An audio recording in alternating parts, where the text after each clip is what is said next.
Soir. Il est 19h12, c'est l'heure des grands débats d'Europe Soir avec vous, Nicolas Poincaré. Débat politique ce soir que vous pouvez écouter et regarder sur europe1.fr. Oui, le Front National est-il le premier parti de France, comme l'a dit aujourd'hui Marine Le Pen, ou comme l'a confirmé à l'instant Jacques Attali qu'on vient d'entendre. Le FN, en tout cas, au deuxième tour des dernières législatives partielles, est en tête de la cantonale de Brignoles hier. On note aussi que Marine Le Pen est désormais troisième ex-aequo dans le classement TNS-Sofres du Figaro Magazine. Qui l'eût cru? On en débat avec nos invités. Gilbert Collard, député Rassemblement Bleu Marine du Gard. Pascal Perrineau, directeur du CEVIPOF, le centre de recherche politique de Sciences Po. Le sociologue Michel Vievorka, qui vient d'écrire Le Front National entre extrémisme, populisme et démocratie. Et Olivier Duhamel, le politologue d'Europe 1. À la une sur Europe 1, c'est cette soirée électorale cauchemardesque pour la gauche. Le FN arrive en tête, largement, avec plus de 40% des voix. Je suis, comme beaucoup de gens ce matin, totalement consterné et très inquiet, bien sûr. Le Front National a une capacité de mobilisation. Le Front National est un parti d'extrême droite à caractère xénophobe, je le répète, et c'est une évidence. Les gouvernants français ont fait de notre pays, effectivement, la catin d'Émir Bedenan, la catin du Qatar. Quand j'entends dire que la France est la catin, je me dis que Madame Le Pen n'aime pas la France. La dédiabolisation, pour moi, c'était l'étape d'avant. Elle est faite, elle est finie, elle est terminée. Maintenant, on est vraiment dans l'étape d'après, j'ai envie de dire, l'accession au pouvoir. Le Front National est très présent. Il peut encore monter. Oui, il y a une vraie alerte. C'est vraiment sensible à tous les niveaux de la vie publique. Il y a vraiment un changement de l'opinion qui est en train de se faire, c'est sûr, ça. C'est sûr, ça, on assiste à un changement de l'opinion, c'est Jean-Marie Le Pen qui le dit. Gilbert Collard, les résultats des élections, par exemple, d'hier dans le Var confirment tout ça? Je crois que ce sont non seulement les élections qui confirment tout cela, mais les analyses objectives. Pour la première fois de ma vie, je vais prendre en considération le point de vue de M. Attali et de bien d'autres. Je crois que même si on nous aime pas, même si on a cette détestation idéologique, chronique chez certains, on est bien obligé de se rendre compte que la France nous rejoint. Alors, quand vous entendez Mélenchon dire que c'est consternant, quand vous entendez d'autres commentateurs se référer constamment au vocabulaire moral, rappelons-leur quand même que c'est le peuple qui parle et qu'on n'insulte pas le peuple, quoi. Voilà. Et nous, on est là pour conquérir démocratiquement le pouvoir et pour appliquer les idées qui sont les nôtres et que l'on connaît, voilà. Alors, on va s'arrêter une seconde sur cette notion de premier parti de France, puisqu'on a deux éminents politologues autour de la table. Est-ce que on peut dire ça après les partiels qu'on a vus depuis un an et après une cantonale dans le Var, Olivier Duhamel?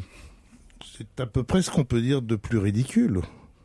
Aux élections cantonales de 2011, le Front National a gagné 2 cantons. 2. Cavaillon et Brignoles. On n'a pas dit à l'époque, et pour cause, qui devenait le premier parti de France. Avant, à l'élection cantonale de l'année dernière, celle qui a été annulée, celui qui est arrivé en tête au premier tour, celui qui a gagné au second, est communiste. Est-ce qu'on a dit que le Parti communiste était devenu le premier parti de France? Absolument pas. Donc, on donne... Autant il ne faut pas sous-estimer tout ce qui se passe, et dans cette émission, on ne va pas le faire. Mais on donne à cette élection partielle cantonale de Brignoles des proportions absolument démesurées d'un strict point de vue d'analyse électorale et politique. Parce qu'elle vient après des législatives partielles, où on a vu le Front National frôler les 50% à Villeneuve-sur-Lot, dans l'Oise. Donc ça veut dire qu'il y a des progressions du Front National, ça veut dire qu'il a parfois même des capacités quasi majoritaires, voire majoritaires qu'il n'avait pas avant. Mais on ne peut pas tirer d'une élection partielle dans un canton, depuis de très longues dates extrêmement favorables au Front National, dans lequel on venait voter pour la 3e fois en 3 ans, dans lequel il y a une abstention de 66%, du fait qu'il arrive en tête avec 40% des voix et qu'il gagne dimanche prochain, parce qu'il va gagner dimanche prochain évidemment, on ne peut pas en déduire que la vague du Front National est considérable et que le Front National est devenu le premier parti de France. C'est juste ridicule. Pascal Perrineau. Non, écoutez, il y a 4000 cantons en France, donc il faut être raisonnable. Là, c'est un canton sur 4000.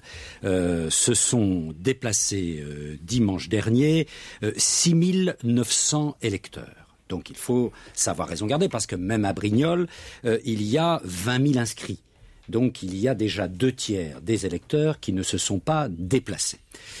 Cependant, le score du Front National est un score élevé. Mais comme l'a dit Olivier Duhamel, ça n'est pas nouveau dans ces terres. Il y a déjà eu dans le passé, dans les années 80, dans les terres de Provence-Alpes-Côte d'Azur, des conseillers généraux élus dans les Bouches-du-Rhône, dans le Vaucluse. Donc ça n'est pas entièrement nouveau. Et en effet, même si l'élection avait été invalidée, en 2011, dans ce canton, à quelques voix, le candidat du Front national avait battu, en atteignant la majorité absolue, le candidat du Parti communiste. Cependant, il y a, quand on relit toutes ces élections partielles, il y a bien, depuis le score déjà élevé de Marine Le Pen à l'élection présidentielle, il y a bien des éléments apparemment de dynamique électorale du Front national. Mais pour répondre à la question que vous avez posée, la dernière consultation du peuple, en effet, Gilbert Collard a raison, il faisait appel au peuple. Le peuple s'est prononcé.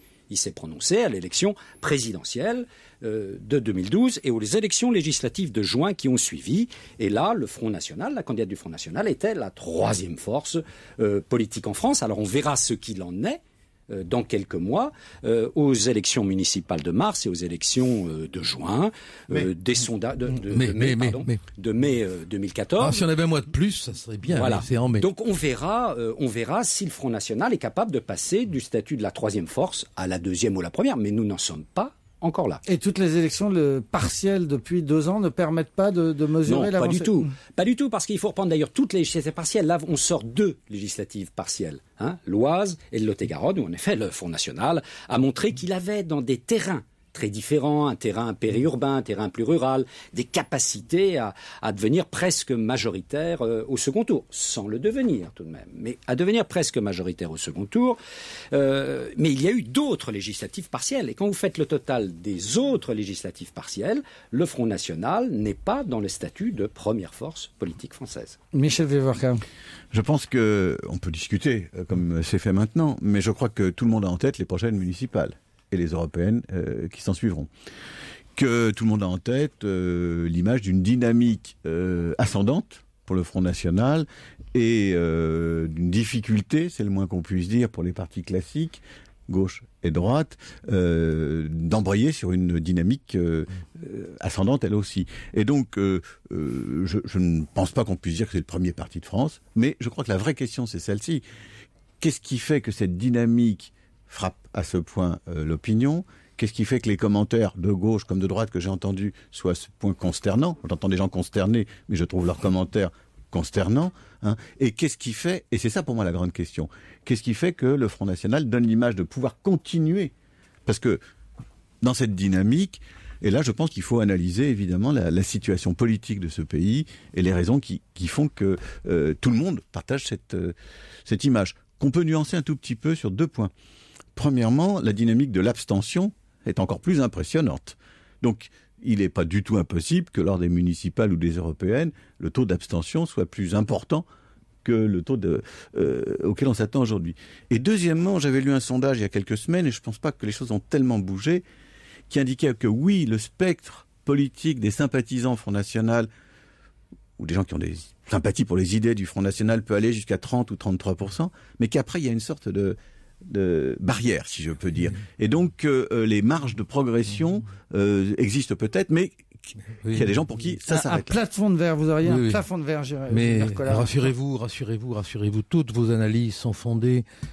M. Duhamel a raison de dire que c'est ridicule. Bien sûr, il n'a jamais été ridicule, lui. Vous ne vous trompez pas. Mais cela étant dit, on avance. On avance parce qu'il y a une réalité, et vous l'avez honnêtement évoqué, politique, sociale, structurelle, qui fait qu'on est aujourd'hui le seul parti à avoir le courage de dire les choses. Alors, on peut nous détester d'une manière chronique, ce que je ne sens pas dans vos propos. M. Duhamel, c'est un peu différent par moment, mais par moment seulement. Bon. Mais on devrait quand même nous rendre cette justice qu'on a posée tous les diagnostics. Vous avez raison de dire que la haine n'est pas de notre côté. Voilà. Mais c'est vrai. Elle est peut-être de l'autre côté. Mais moi, je n'ai pas de haine, mais je crois qu'il faudrait arrêter aussi là de considérer que l'ensemble des hommes et des femmes de France qui votent pour nous sont des haineux. C'est faux, ça. Il faudrait aussi Bon, je crois qu'on est d'accord là-dessus maintenant une fois pour toutes. Bon, vous savez, le débat. Pas que vous, hein. Si on peut juste. Je me un suis instant... pas permis, en démocrate que je suis, je me suis pas permis de vous interrompre, mais allez-y, je vous en prie. En praticien de la radio que je suis, on aime s'interrompre mutuellement et interrompez-moi tant que vous voulez. Allez-y, non, pour bien comprendre sur Brignol, il y a quelque chose de fondamental qu'il faut rajouter, c'est l'extraordinaire responsabilité de tous les autres, de toutes les autres forces politiques. Quand la responsabilité du Parti communiste, qui disposait d'un maire, le maire de Brignol communiste, c'est pas si fréquent un maire communiste, extrêmement apprécié, Claude Gilardot, celui-là même qui avait gagné. Ils n'ont pas réussi à le convaincre de se présenter à nouveau. Moyennant quoi, ils ont pris quelqu'un qui était beaucoup moins charismatique. Responsabilité des socialistes. Les socialistes nationaux appelaient à voter pour le communiste, alors que les socialistes varois et les socialistes locaux appelaient à voter écologiste. C'est le même responsabilité, monde. je termine, responsabilité des écologistes qui ont absolument refusé toute stratégie d'union. Donc ils vous rendent service, service. Et alors on devrait être mécontent du fait que ces gens-là ne vivent que dans la boutique politique. Boutique que vous venez de décrire, c'est pas notre faute s'ils ne pensent qu'à la mangeoire. Non mais Gilbert Collard, tout le monde pense un peu à la mangeoire, même dans des forces qui ne sont pas les forces du système, comme dit souvent le Front National. Je crois que c'est quelque chose de très bien partagé. Et même le Front National, même à Brignol, n'était pas complètement à l'abri d'affaires de boutique. Vous saviez très bien que l'ancien candidat du Front National était candidat, a fait 9% des suffrages exprimés. Avec vous là-dessus, voilà, on entre dans la petitesse. Là, vous évoquiez la petitesse. Donc la petitesse. Non, je répondais à M. Duhamel. C'est pas de la petitesse parce que ça prouve que le Front National a réussi le renouvellement de son candidat. Oui, mais bon, on va essayer de sortir de Brignol. Ce que je voulais dire, moi, après vous pourrez commenter tant que vous voudrez, c'est que on a une détermination à sauver le pays que vous n'imaginez pas. On ne peut pas rester dans l'état où est le pays. On ne peut pas. Quand on voit le désordre qui règne au gouvernement, au Parti socialiste, à l'UMP, chez les Verts, c'est quand même, en fin de compte, la France qui paye l'addition. Donc il faut qu'il y ait un sursaut. Et les gens comprennent dans la masse populaire, et on a de plus en plus de gens de gauche qui viennent vers nous, vous me l'accorderez, qu'il faut un sursaut et qu'on est là pour cela. Une pause et on continue à débattre avec Gilbert Collard, Pascal Perrineau, Olivier Duhamel et Michel Viavorca. Tout de suite. Europe Soir. Il est 19h28, c'est la suite des grands débats d'Europe Soir avec vous, Nicolas Poincaré. Débat politique ce soir que vous pouvez également suivre sur europe1.fr. On parle du Front National, de ses scores dans les élections partielles, dans les sondages. On est toujours avec Gilbert Collard, député du Gard, Rassemblement Bleu Marine, avec les politologues Olivier Duhamel et Pascal Perrineau, et avec le sociologue Michel Viavorca qui vient d'écrire le Front National entre extrémisme, populisme et démocratie. Michel Viavorca, dans ce livre, vous parlez d'un deuxième Front National qui serait apparu après 2011. En quoi c'est un deuxième parti ? Je pense que c'est un parti qui a gardé, comment dirais-je, les éléments de la phase préhistorique du Front National, c'est-à-dire l'extrémisme total des quelques groupuscules, OAS, etc., qui ont été rassemblés en 72. Oui, non, mais il y en a encore, mais bien sûr. Mais exactement, merci de le dire, Monsieur Collard. C'est bien de miser, vous. Deuxièmement, je pense que c'est un Front National qui est encore dans le populisme des années 80 et 90, et en particulier qui a gardé ces dimensions de cohésion mythique, c'est-à-dire qu'on n'est pas gêné par les contradictions. On peut dire une chose et son contraire, c'est jamais un problème.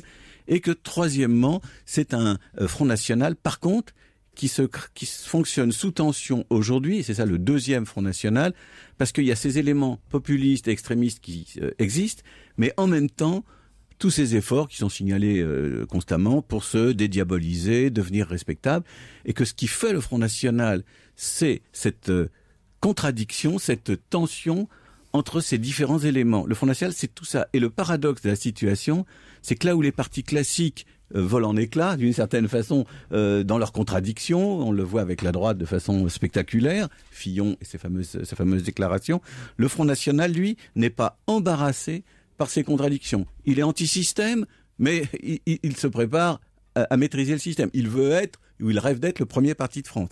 Il est respectable, et il est en même temps sulfureux. Et donc, ce qui me frappe, c'est ça. C'est que la capacité du Front National à gérer, sans en être embarrassé, au contraire, ces contradictions, est le contraire de ce qu'on observe dans les partis politiques classiques. Et vous dites aussi que c'est un show permanent, le Front National, et qu'il lui faut des showman. Est-ce que vous considérez que Gilbert Collard est un showman ? C'est un excellent rhéteur, tout le monde le sait.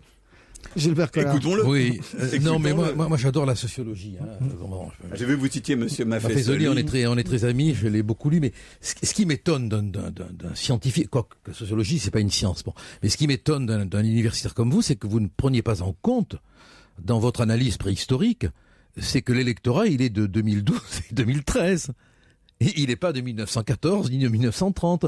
Donc vous devriez vous pencher sur cet électorat. Mais attendez, excusez-moi, si vous lisez... C'est quand même la dimension essentielle, c'est qu'il y a un nouvel électorat. Et ces gens-là, croyez-moi, sauf erreur de ma part, notamment quand on voit arriver beaucoup de jeunes, la guerre d'Algérie, l'OAS, c'est pas, je vous assure, peut-être dans vos livres, mais pas dans leur tête, le premier problème. Hein. Excusez-moi, maître, mais si vous lisez mon livre, vous verrez je le lirai. Je consacre je le lirai. Une part. Vous avez gagné un lecteur ce soir. Pas un électeur, hein, un lecteur. Ça viendra ensuite. Peut-être. Mais où vous situez-vous alors pour que je sache où voter? Comment? Mais attendez, moi je suis sociologue, je ne suis pas dans la politique, donc je plaisante. Oui, surtout ne nous dévoilons pas. Ce que je voulais vous dire de très sérieux, c'est que effectivement, ce nouveau Front National, ce deuxième Front National, a déplacé sa thématique, a balancé un certain nombre de choses qui ne sont plus tellement d'actualité, est devenu très soucieux de République, est devenu très soucieux d'État, est devenu très soucieux de s'adresser aux oubliés, aux invisibles, etc. Quand a-t-il fait un coup d'État, le Front National ? Est-ce que j'ai parlé de coup d'État ? Mais non, vous dites républicain, alors donc il ne l'était pas avant, mais donnez-moi un acte qui vous permettrait de dire qu'il n'était pas républicain. Écoutez, prenez les discours... Non, donnez-moi un acte. Je n'ai pas dit qu'il était... C'est pas ce que j'ai dit. Je dis qu'il est devenu... Alors, je vais vous dire les choses autrement. Lorsque Marine Le Pen dit qu'elle est pour la laïcité, lorsque Marine Le Pen dit qu'elle incarne la République... Je connais votre argumentation, oui. Bon, oui, c'est la sienne. C'est la sienne. Mais elle n'est pas la seule à dire ça. Quand on prend une charte de la laïcité, vous ne croyez pas qu'on s'intéresse à la laïcité ? Je ne pense pas que vous trouverez chez Jean-Marie Le Pen, qui est encore présent, je l'ai vu à la télévision aux universités d'été, je ne pense pas que vous trouverez... C'est Marine Le Pen qui est présidente du mouvement. Je ne pense pas que vous trouverez chez Jean-Marie Le Pen... Il faut remettre votre horloge sociologique à l'heure. Hein. Excusez-moi, je la remets à l'heure et je regarde la télé et je vois au premier rang, parmi les huiles, excusez-moi, de ces universités d'été, je vois Jean-Marie Le Pen. Il n'est, enfin, à moins que ce soit vous êtes en train de nous annoncer qu'il se retire du Front National et qu'il n'y a plus aucune importance. Mais pourquoi voulez-vous que j'assassine Jean-Marie Le Pen ? Je vous laisse ce soin. Vous le faites très bien. Pascal Perrineau. Mais tout parti, tout de même, et c'est pas au Front National qu'on va apprendre ça, est fait d'anciens et de nouveaux. Comme au Parti le Front National, voilà. Comme au Parti communiste, comme au Parti socialiste. C'est très honnête de dire ça. Partout. C'est fait d'anciens et de nouveaux, et que je sache, le Front National n'a pas envie de renier ce qu'il a été. Non, je crois ce qu'il a été, et j'écoutais d'ailleurs attentivement son président d'honneur lors de la dernière université d'été du Front National, c'était il y a quelques semaines, à Marseille, qui disait entre ma fille et moi, rien de profond n'a changé. Donc voilà, il y a tout de même des permanences sur lesquelles il est intéressant de s'interroger. Mais c'est vrai que le parti, quand on est dans l'opposition radicale, comme l'est le Front National, c'est très facile d'assumer des contradictions. C'est beaucoup plus difficile quand vous êtes un parti de gouvernement, comme le Parti Socialiste ou l'UMP, c'est beaucoup plus compliqué. Et si jamais, un jour, le Front National, comme d'autres partis du même type, accédait au pouvoir, eh bien, il serait devant des contradictions majeures. On l'a vu en Autriche, quand le FPE est arrivé, qui est un parti équivalent à peu près au Front National, quand il est arrivé au pouvoir, eh bien, il a éclaté sous le coup de ces contradictions. Donc, le Front National connaîtra, s'il ne les connaît pas, ou s'il arrive, en effet, à jeter un voile pudique sur ces contradictions, il connaîtra éventuellement dans un avenir. Si je peux me permettre, dernier point, mais je vous laisse. Non, mais je 30 secondes en philosophe. Oui. Mais d'un point de vue hegelien, qu'est-ce que vous avez contre la contradiction ? Ah non, mais je dis que la contradiction peut vous amener un moment. Depuis Socrate, c'est le fondement même de l'évolution de la pensée. Tout à fait. Et vous, universitaires, vous condamnez la contradiction. Mais vous voyez bien que parfois, on les maîtrise et parfois, on ne les maîtrise pas. L'UMP a beaucoup de mal à maîtriser ces contradictions. Si vous permettez, et puis je me tais, c'est la combine dans la contradiction qui est insupportable. Il n'y a pas de combine au Front National. Si vous voulez le croire, croyez-le. Moi, je vous dis que non. Ah bon ? Non, mais c'est formidable. Non, mais vous avez le droit de faire le procès, hein. C'est pas un procès. Non, mais vous ne pouvez pas dire, voilà, il y a un ensemble de forces politiques dans lequel on gère la contradiction par la combine, sauf au Front National. Mais d'abord, on n'a pas été au pouvoir, donc je vois pas comment vous pourriez nous faire ce reproche. C'est ce que je me permettais de vous dire. Voilà. Quand on est dans l'opposition radicale, on peut assumer toutes les contradictions. Alors, attendez que nous soyons au pouvoir pour nous critiquer sur les faits. Pascal Perrineau, je ne suis pas d'accord avec vous, et plutôt d'accord avec Michel Viavorka, parce que qu'est-ce qui a changé fait notamment que le Front National progresse, indépendamment même des problèmes de fond de la société française? Il y a l'unité, alors qu'avant c'était un parti qui n'était pas dans l'unité, il y avait eu la rupture avec Maigret, etc. Il y a une vraie capacité là à l'unité, alors que tous les autres partis politiques exhibent leur division. Et Dieu sait ces dernières semaines à quel point ils les ont exhibées, ce qui, par contraste, montre que le Front National aujourd'hui est le seul parti où on ne se tire pas dessus. Et deuxièmement, un facteur qui est très important dans notre vidéocratie du XXIe siècle, la popularité. C'est-à-dire qu'elle s'est dotée d'une chef, Marine Le Pen, qui, c'était quand même au moins aussi important, et à mon avis beaucoup plus important que le résultat de la cantonale partielle de Brignoles, Var, que Marine Le Pen monte sur le podium, comme on dit en résumant en vocabulaire journalistique, c'est-à-dire en clair, soit troisième ex-aequo avec Juppé, avec Fillon, en cote d'avenir dans ce pays à la Sofresse, avec 33% des personnes qui souhaitent lui voir jouer un rôle plus important dans l'avenir. Qui le crut, je disais tout à l'heure, vous l'auriez cru si on vous avait dit ça il y a 5 ans? Mais non, mais j'ai dit à Mediapart, il a même écrit le samedi dernier, personne l'aurait cru il y a 10 ans, il y a 5 ans, il y a 3 ans, il y a 2 ans, il y a 1 an. Moi, donc ça, c'est un élément important. Alors même quand je dis ça, vous allez me contredire. Eh ben non. Gilbert Collard. Eh ben non. Parce que vous dites j'ai écrit le contraire, j'ai jamais écrit le contraire. Non, mais ça, je sais plus qu'avec Valeurs Actuelles, je m'y retrouve plus, moi. Bon. Mais ce qui est, je suis d'accord avec vous. L'unité, la popularité, et puis, si vous aviez pu dépasser votre idéologie, mais vous le pouvez, vous auriez pu dire aussi le courage, la détermination, un ancrage dans la politique qui a été fait de coups reçus, d'humiliations subies, de vexations avalées. Parce que le combat, chez nous, c'est en permanence, de moins en moins maintenant, il faut le dire. Plutôt bien traité, Marine Le Pen. Non, attendez, vous voulez qu'on repasse les émissions, les débats? Non. Un détail symbolique. Moi, je trouve que c'est bien qu'elle ait la médaille de bronze, parce que Marine, elle est en bronze. C'est du bronze. Et vous vous en rendrez compte. Une dernière pause et on revient pour parler du Front National dans les grands débats d'Europe Soir. Tout de suite. Europe Soir. Il est 19h40, c'est la dernière partie des grands débats d'Europe Soir avec vous, Nicolas Poincaré. Et on parle toujours du Front National, de ses scores dans les élections partielles et dans les sondages. Gilbert Collard, député du Gard, face à 3 universitaires. Et pas des moindres. Pascal Perrineau du CEVIPOF, Olivier Duhamel, le politologue d'Europe 1, et le sociologue Michel Vievorka. En gros, la question qu'on posait juste avant la pause, Olivier Duhamel, c'est celle de la dédiabolisation. Est-ce qu'elle est en cours? Est-ce qu'elle est terminée? Alors, elle est réelle à la nuance près que ça ne veut pas dire que c'est un parti accepté par tout le monde, comme l'a expliqué Michel Vievorka au début. Vous avez quand même en général autour de 2 tiers des Français qui continuent à être très hostiles au Front National. Mais cela dit, en effet, il y a une dédiabolisation par rapport au Front National de son père Jean-Marie, une dédiabolisation qui, à mon avis, a 3 sources principales. La première, Marine Le Pen elle-même, il faut le reconnaître. Marine Le Pen, une fois qu'elle a dégagé les obsessions de son père sur les chambres à gaz et sur la Gestapo et sur la Seconde Guerre mondiale, a évidemment enlevé tout un pan d'archaïsme sectaire et dans d'autres cas ouvertement raciste qui amputait, qui gênait la progression du Front National.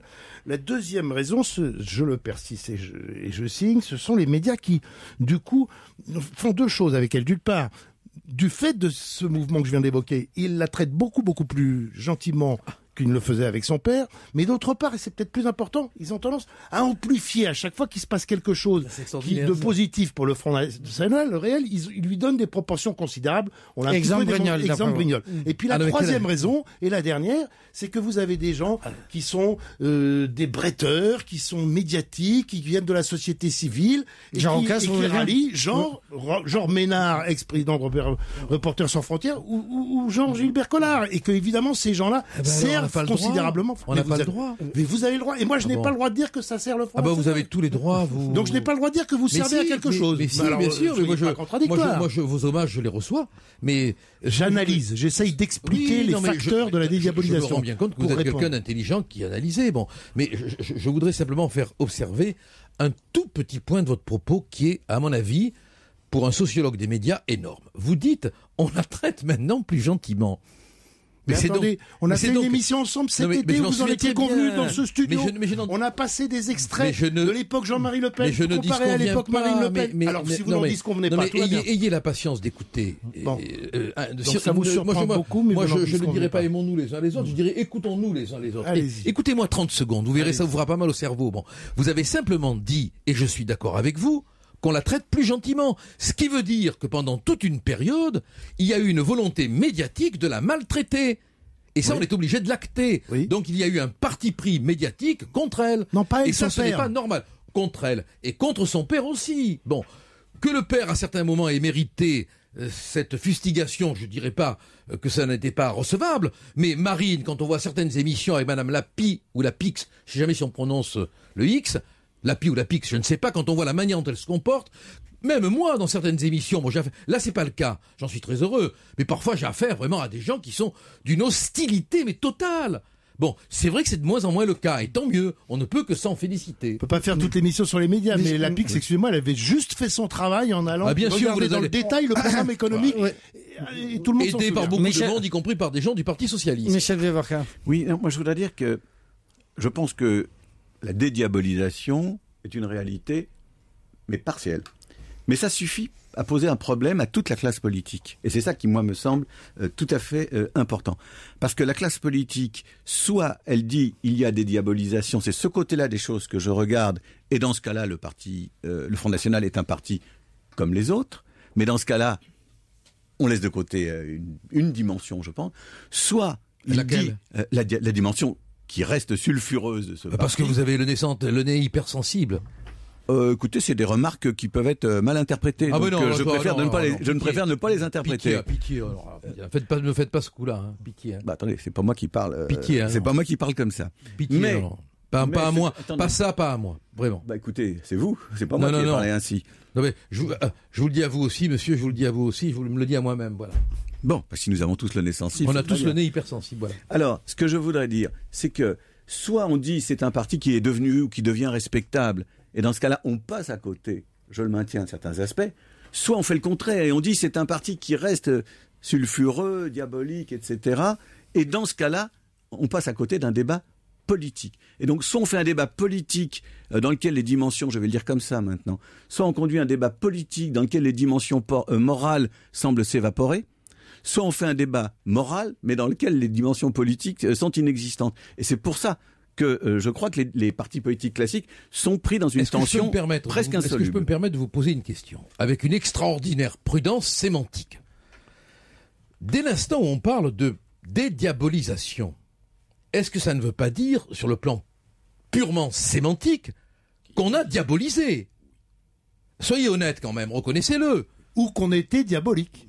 Qu'on était diabolique. Ah non.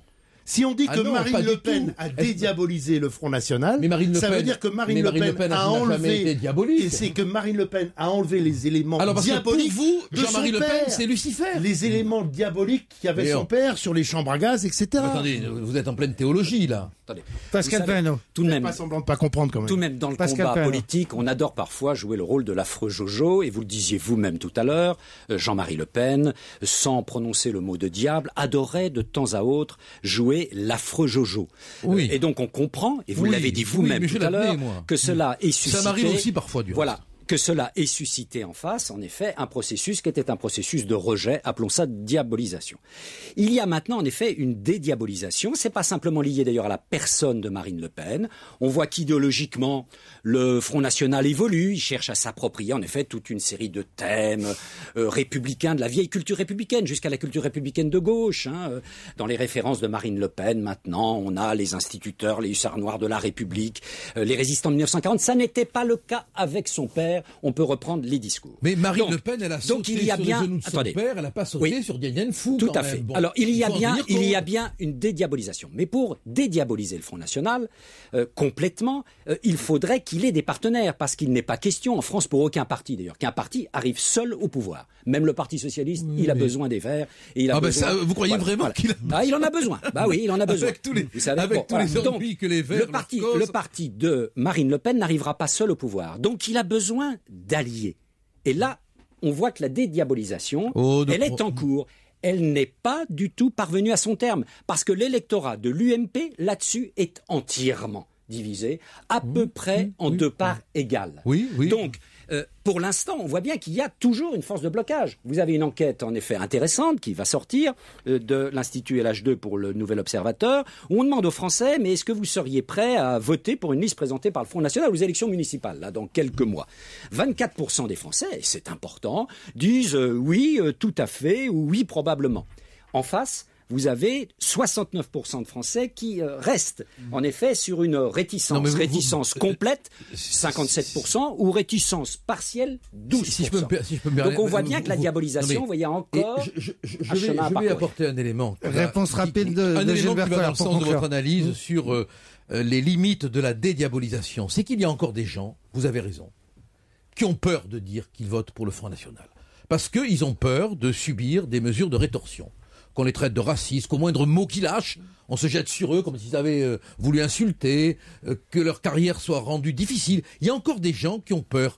Mais moi je leur dis à ces gens-là, n'ayez pas peur, sortez de la tranchée, sortez des catacombes. Voilà, c'est la citation de Gilbert Collard, comme le pape. Changer la France. Empruntez au pape la citation de Gilbert Collard pour terminer cette émission à l'Évangile. Gilbert Collard, Pascal Perrineau, Michel Bievorka et Olivier Duhamel.